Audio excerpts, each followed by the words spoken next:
Picture this. The year is 1518. The place is the island of Hispaniola, known today as the nations of Haiti and the Dominican Republic.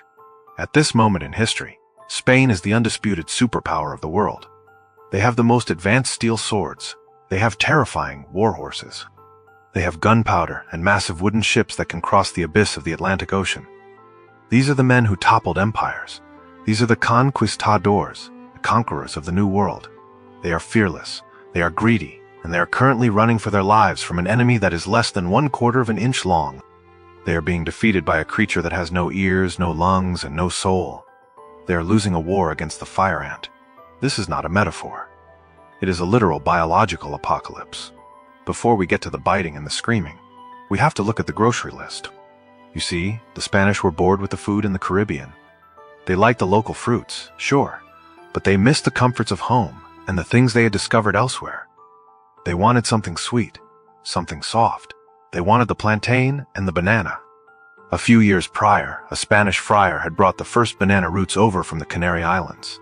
He thought he was doing everyone a favor. He thought he was bringing a snack. In reality, he was bringing a Trojan horse. Tucked away in the dirt around those roots were tiny, waxy, white stowaways. These were scale insects. They are small, sedentary bugs that spend their entire lives clamped onto a plant, sucking its life force out like tiny biological vampires. Now, under normal circumstances, these scale insects are just a nuisance. In Africa or Europe, there are other bugs that eat them. There are wasps that lay eggs inside them. There are beetles that munch on them for breakfast. But here, on the virgin soil of Hispaniola, there was nothing to stop them. The scale insects hit the banana trees, and they began to multiply in numbers that are difficult to even imagine. But here is where the plot thickens. The scale insects produce a waste product called honeydew. It is a thick, sweet, sugary liquid. It is essentially liquid gold for ants. Enter the fire ant, the native species of the island. Before the Spanish arrived, the fire ants were just another part of the forest. They lived in the shadows, eating what they could find. But suddenly, these Spanish settlers started planting massive orchards of bananas and plantains, and those trees were covered in scale insects pooping sugar 24 hours a day. It was the greatest economic stimulus package in the history of the insect kingdom. The fire ants didn't just eat the sugar, they started farming it. They began protecting the scale insects from any predators that did exist. They moved the tiny bugs from tree to tree like cattle, and in return for this protection, the fire ants received a limitless supply of high-calorie energy. What happened next was a population explosion that defies logic.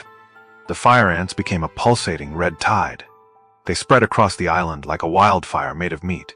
And they weren't just in the fields, they were everywhere. The historical record for this period is absolutely terrifying. We know this story because of a man named Bartolomé de las Casas.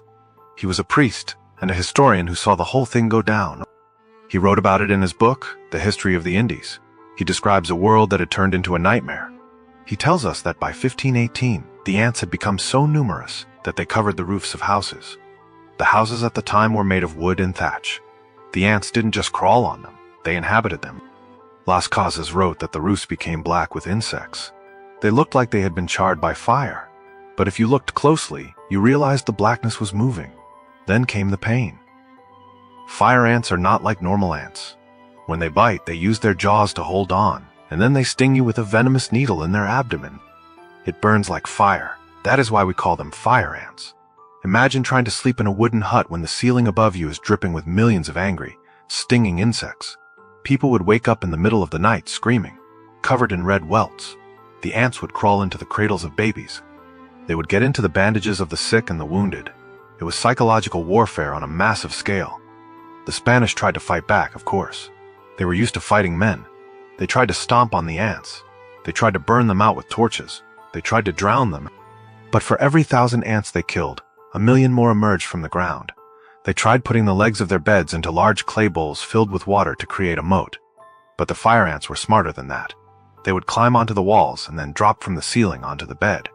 Or they would link their bodies together to form living bridges across the water. They were unstoppable. It wasn't just the pain, it was the hunger. The fire ants and the scale insects were killing the trees. The orange groves were turning brown. The pomegranate trees were rotting. The citrus trees were covered in a black mold that grew on the honeydew.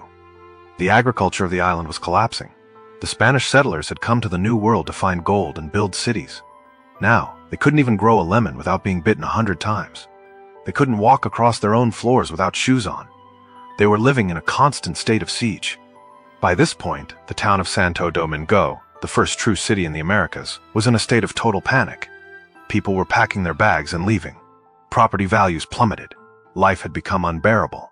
The Spanish Empire, which had conquered millions of people and seized billions in gold, was being evicted by a bug. When you are a 16th century Spaniard and your swords don't work and your cannons are useless against an enemy that hides in the grass, there's only one place left to turn: the church. The citizens of Santo Domingo decided that this wasn't just a pest problem. It was a plague sent by God. It was a spiritual emergency. So, they did what any rational group of people would do when faced with a supernatural insect invasion. They organized a giant parade. Thousands of people marched through the streets of the dying city. They sang hymns. They carried candles. They prayed for mercy. But the ants didn't care about hymns. They just bit the people who were walking. Desperate. The city officials decided they needed a heavy hitter. They needed a patron saint specifically for the ant problem. But how do you choose the right saint for an insect war? They decided to let fate handle it. They wrote the names of various saints on pieces of paper, put them into a box, and held a holy lottery. The entire city held its breath as a priest reached into the box. He pulled out a name, Saint Saturninus, a martyr from ancient Rome. The people cheered. Surely Saint Saturninus would handle this. They held a massive festival in his honor. They prayed to him day and night.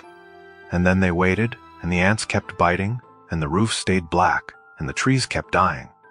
In fact, some records suggest the ants actually got worse after the lottery. Perhaps the ants weren't fans of Saint Saturninus. Eventually, the plague of 1518 subsided, but not because of the prayers and not because of the Spanish soldiers. It was because they had reached a biological tipping point.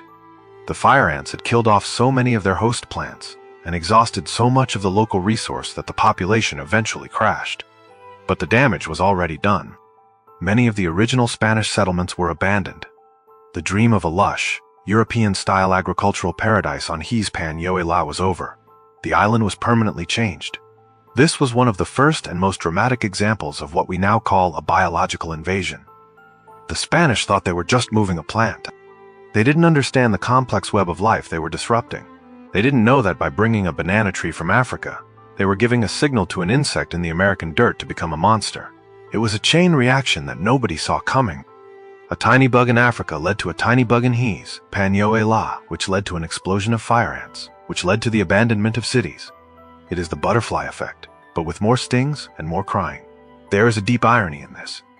The Spanish arrived in the Caribbean thinking they were the apex predators. They thought they owned everything they saw. But nature has a way of reminding us who is actually in charge. We like to think of history as a series of battles between kings and generals. But often, the real history of the world is shaped by things we can't see, or things we choose to ignore. A single piece of fruit, carried by a well-meaning priest, changed the map of the New World. The War of 1518 is a forgotten chapter of history, but its lesson is more important than ever. We live in a world where things move faster than they ever did in the 1600s. We move millions of tons of goods every day across the globe. We fly fruits and vegetables from one side of the planet to the other in less than 24 hours. And every time we move something, we are playing the same dangerous game that the Spanish played on Hispaniola. We are moving hitchhikers. We are moving invaders. We are creating the potential for the next silent war.